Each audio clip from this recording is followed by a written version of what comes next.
Hi guys, welcome to my channel. Today we are going to deal with organic chemistry and we are going to focus on intermolecular forces. Okay, so before I explain about intermolecular forces, you need to explain that we have intramolecular forces, and then we also have intermolecular forces.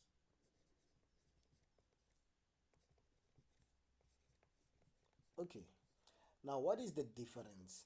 So this one, for the word intra, it's going to talk about, for example, if we talk about this molecule, ethane, we have bonds, right? So bonds within the molecule are called intramolecular bonds, right? Or forces. So now when you talk about another molecule being here with an H, H, H, H, H, and then H, then there is a force of attraction between molecular 1 and molecule 2. So this force here, it is referred to intermolecular forces. Okay, so intra, it's within one molecule itself. So the bonding between elements of a molecule, it's intra. So inside a molecule.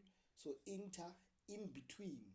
So the word inter means in between molecules. In between molecules. So in our grade 12, we are going to deal with two types of forces. So we have the van der Waals force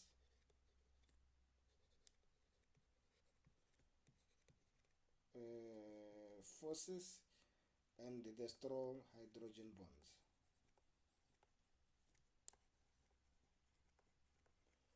Okay, now inside van der Waals force, it is divided into two. One, we have the London forces,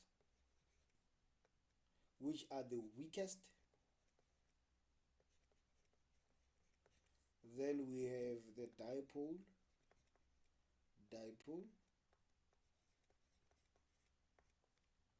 So they are weak, but they are better as compared to London forces. Then we have hydrogen bonds. These ones, they are strong. Okay, so now when we talk about hydrogen bonds, it happens between hydrogen and oxygen, nitrogen, and fluorine. Okay, it happens between hydrogen and one of those. All right. Now, so hydrogen must be bonded to at least one of these for that bond to be called hydrogen bonding. Now, if we go to, or when we go to organic chemistry, which one will be classified under which force? Now we have hydrocarbons. For example, I'm going to draw ethane. So ethanes, they have London forces. So alkanes, basically, all alkanes, they are going to have the weak London forces. Okay, now what is the difference between the alkane and the dipole force? Now if you look at this molecule, remember we have what we call electronegativity. If you go to your periodic table, you will realize that the electronegativity of hydrogen, it is 2.1. then the electronegativity of carbon is 2.5. Now, when we talk about the word electronegativity, we are talking about the ability of an atom to attract electrons towards itself. Remember when you were busy doing Lewis structures by your grade 10, if you talk about a bond between hydrogen and carbon, you will be talking about a bond like this, right? So now we have what we call an atomic radius. So when we talk about atomic radius, there is a length, even though it is very small for us to see, but there is length. So where in between the atoms will the electrons be? So electronegativity explains that. The one with a strong electronegative value will attract electrons more towards itself as compared to a molecule with weak electronegative value. Okay? Okay, so now I can go back here and we can compare. So our hydrogen has 2.1 and carbon has 2.5. So carbon has a bigger electronegative value as opposed to hydrogen. So when they bond, electrons will go closer to carbon as opposed to hydrogen. So that will cause carbon to have a partial negative value, a negative charge I mean, and hydrogen to have a partial positive charge. So looking at this molecule, everywhere where you see a hydrogen will have a partial positive, partial positive, partial positive, and a partial positive. Then where we have a carbon, we will have a partial negative. Now, looking at this molecule, right, from all angles, you only see positive charges. From all angles you only see positive charges. So we refer to such a molecule as being non-polar, because all around it there's only one charge. It's not polarized. So we refer to it as a non-polar molecule. So non-polar molecules with weak bonds will fall under London forces. So all alkanes will fall under weak London forces. Okay, so basically hydrocarbons will fall under weak London forces. Okay, now if we look at a different set of a molecule, okay, let me change the color. So now if we put another alkane here, 1, 2, H, H, H, H, H, and another H, and H. So the force of attraction in between will be like this, okay? So there will be a force of attraction in between this molecule. Then this will be our London forces. So let's assume, so this is not the case, but let us assume to break that bond, this bond, one of it, you only require 10 joule. Okay, so to break two bonds, it will be 10 times 2, which will give you 20 joule, right? But now, if we say this molecule doesn't have 2 carbons, all right, and this molecule now has maybe 4 carbons, then we have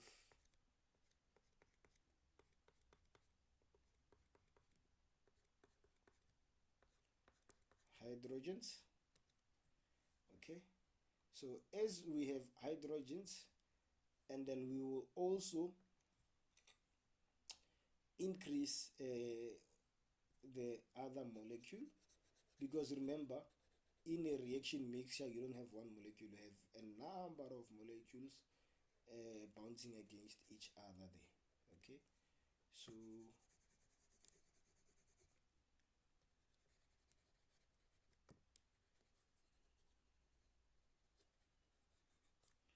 okay,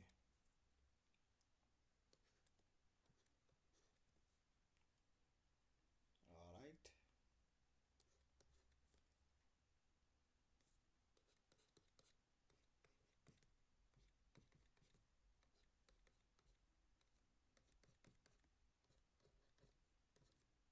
Okay, now there will be other bonds here and there and there.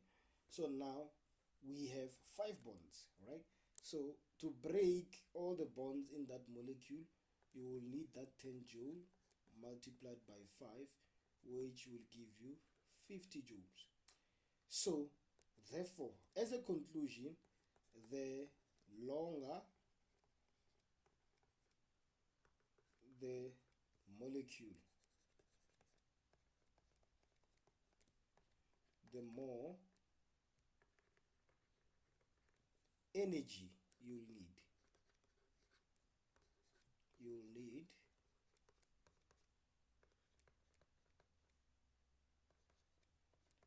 to break the bonds. Okay, so basically this is called an increase in surface area of a molecule. Because the molecule has gotten bigger, we say the surface area of the molecule has increased.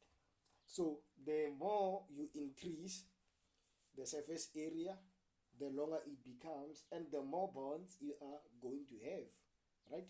So how many carbons were there?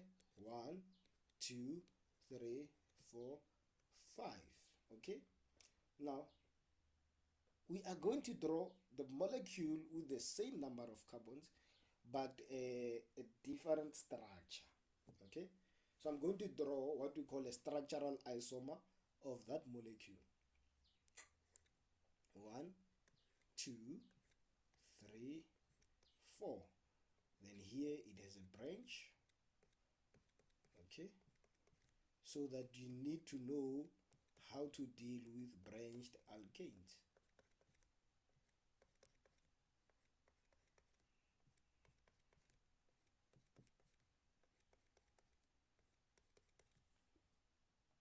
Okay, now looking at the molecule like this, we are going to draw its counterpart.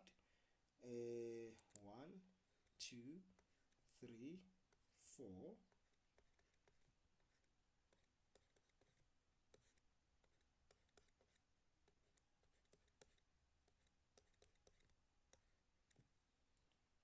Okay,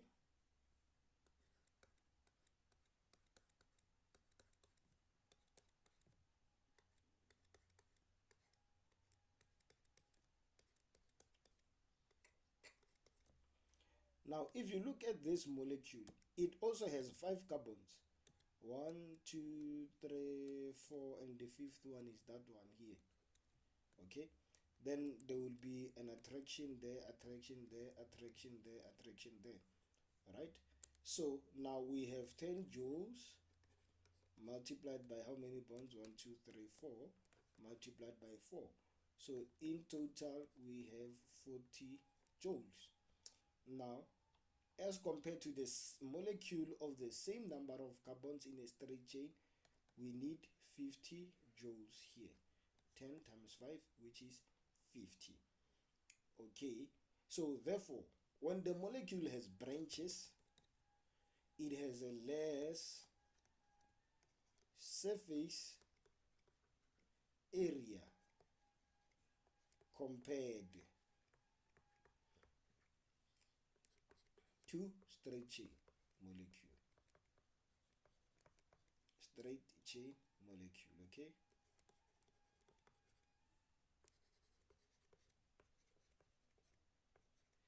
so in this case that means you require less energy to break the bonds. All right. So when you talk about boiling points, this molecule will boil faster, will boil at a lower temperature as opposed to its structural isomer with a straight chain. Okay, I hope that one is audible enough. Now let us change the narrative and introduce new kinds of bonds. Now let's have a molecule like a ketone. Okay, we can have a molecule like a ketone. So 1, 2, 3. I'm going to draw this simple ketone here.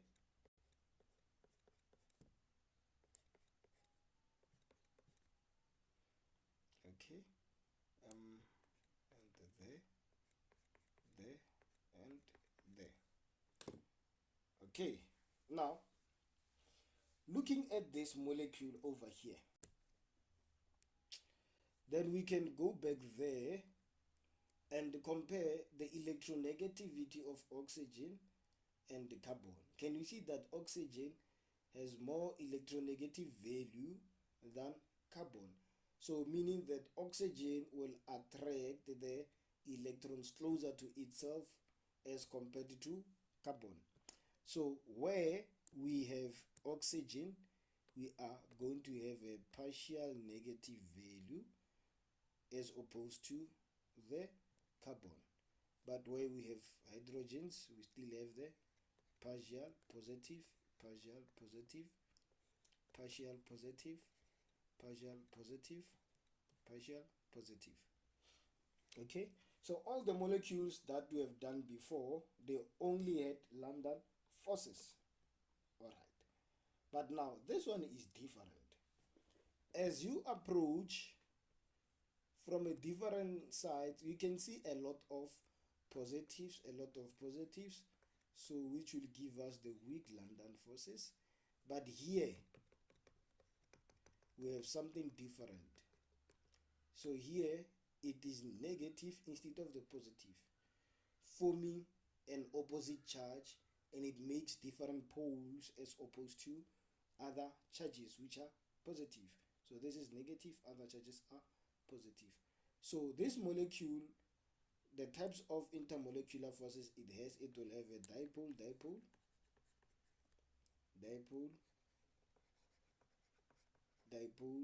forces. Then also here the carbon and the hydrogens, it also has London forces.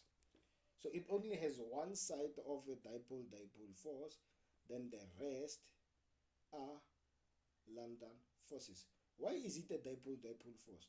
Because at the top it's negative, then at the bottom it's positive.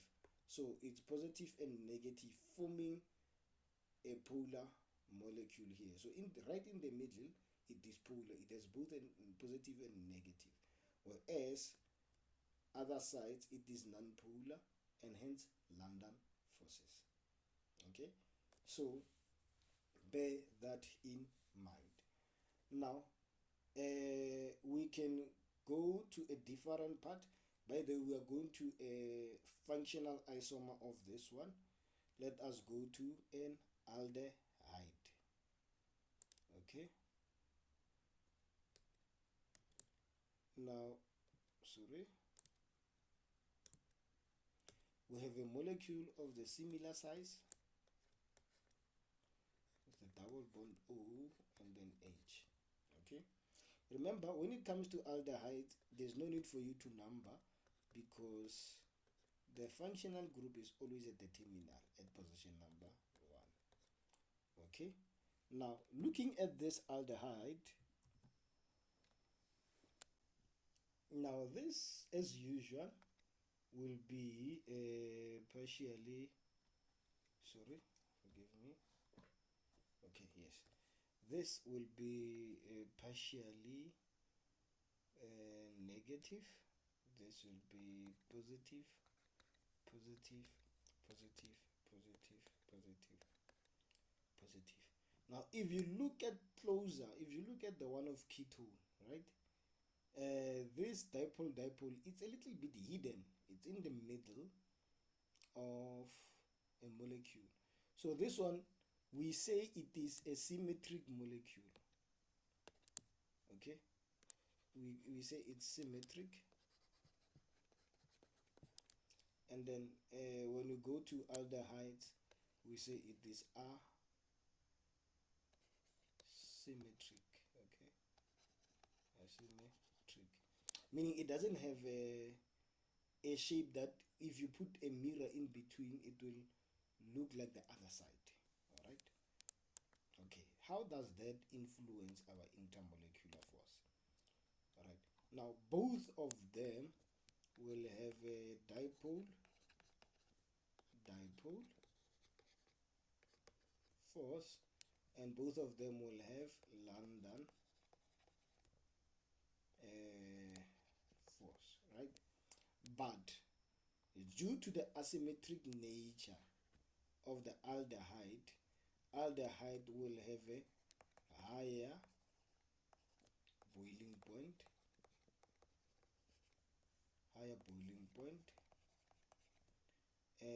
compared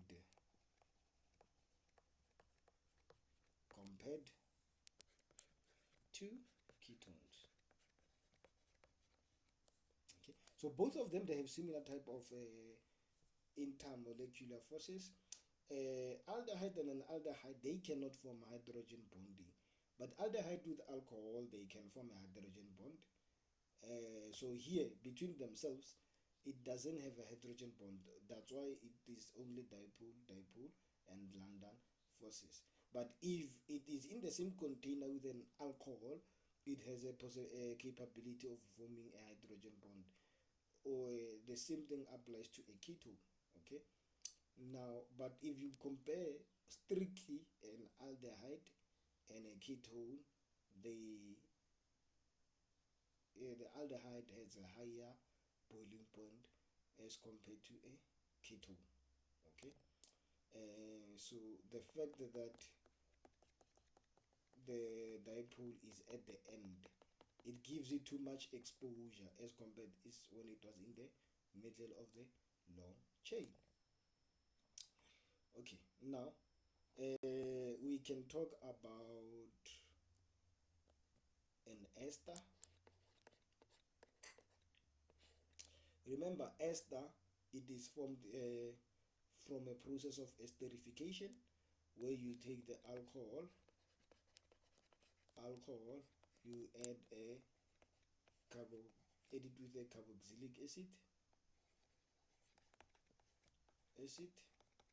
sorry, then it will give you an ester plus water.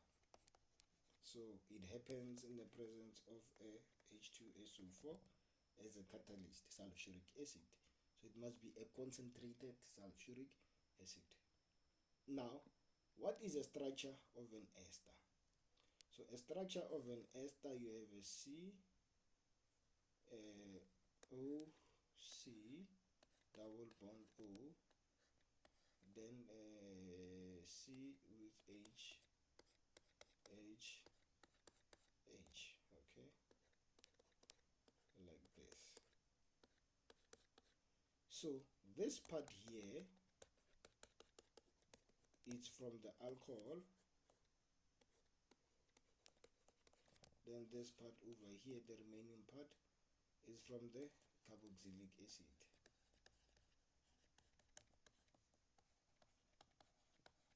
Okay, acid. Now, what kind of bonds does esters have? Okay, so esters also will have London forces, because you can see there's the alkene part. Doesn't want to write. Okay, so yes, then we also have dipole,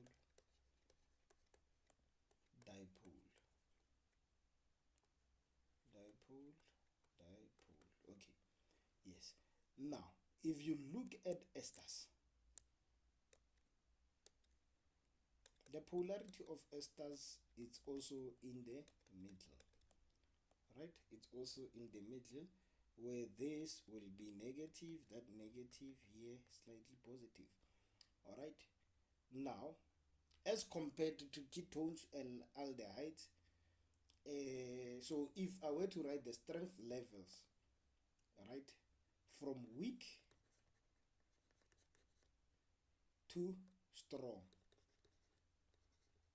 as long as they have the same number of carbons, it will be the alkanes, or I will say hydrocarbons.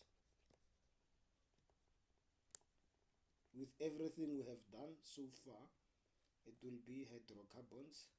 It will be a ketone. No, sorry, I'm lying.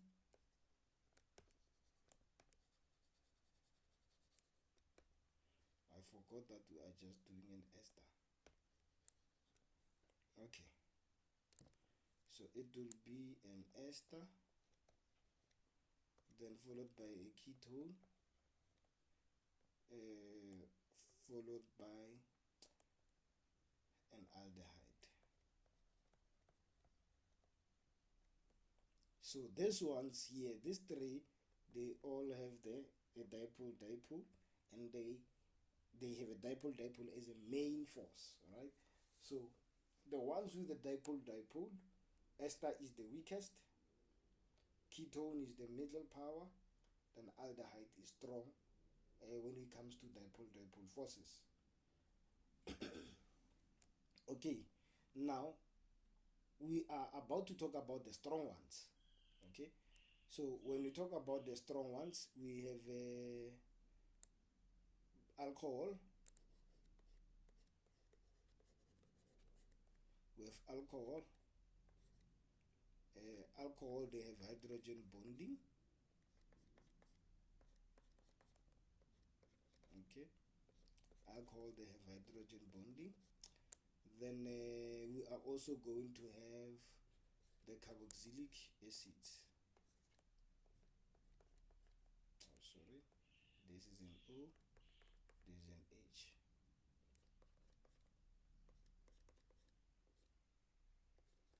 So because of this hydrogen bonded to oxygen, we have hydrogen bonding here. So this is the cause of hydrogen bond. We are not talking about this as a hydrogen bond, no.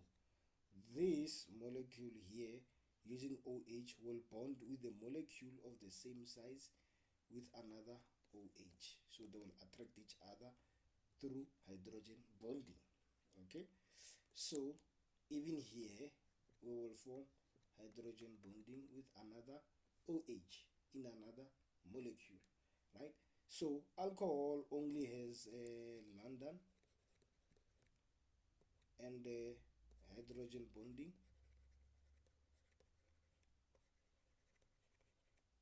So this one has London. Remember, London force is formed by this. Then here it's partially positive and a partially, no, it's a partial positive here, a partial negative there. So it has a dipole-dipole.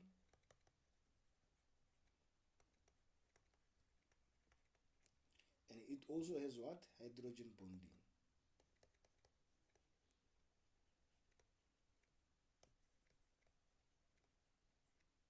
So which makes carboxylic acids very strong. Okay, followed by the alcohols, right? So now here, this is where we talk about the intermolecular force, right? Now, just a little tour towards esters. Okay, now when we talk about esters, this is just an introduction of esterification. So we can have an alcohol, C, okay, O, H, H,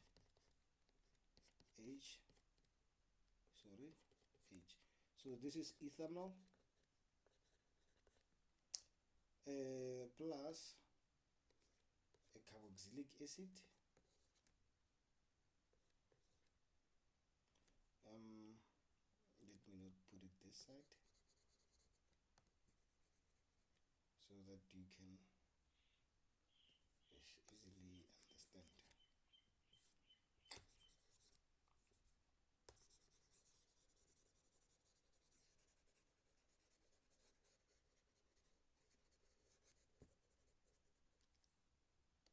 Okay, so we have an H, we have an O, H, okay, plus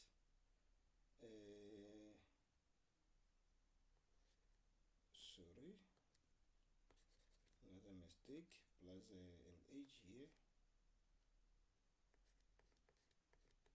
then O, then C with a double bond, another C. Okay, so this is called ethanoic acid.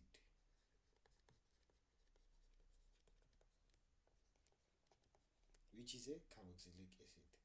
So this must give us an ester plus water. So how is our ester formed? Our ester, it is formed by taking the OH from the alcohol and the H from the carboxylic acid. So if you remove the OH from the alcohol, you realize that you are left with a branch. Okay, you are left with a branch. So meaning that now the alcohol part will only have an ethane.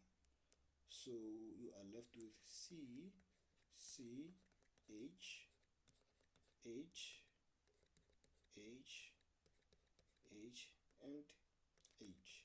So after removing this H2O, then we are here now, that O, then this C, double bonded to O, then another C with H, H, and then H. So here there's an arrow, then you get the black molecule, plus what did you remove here? We removed an O with an H and another H. Okay, so this happens in the presence of H2SO4. Okay, so now the name of this ester, the first part of the name is from the alcohol, but now since after removing OH, the alcohol looks like a branch, and it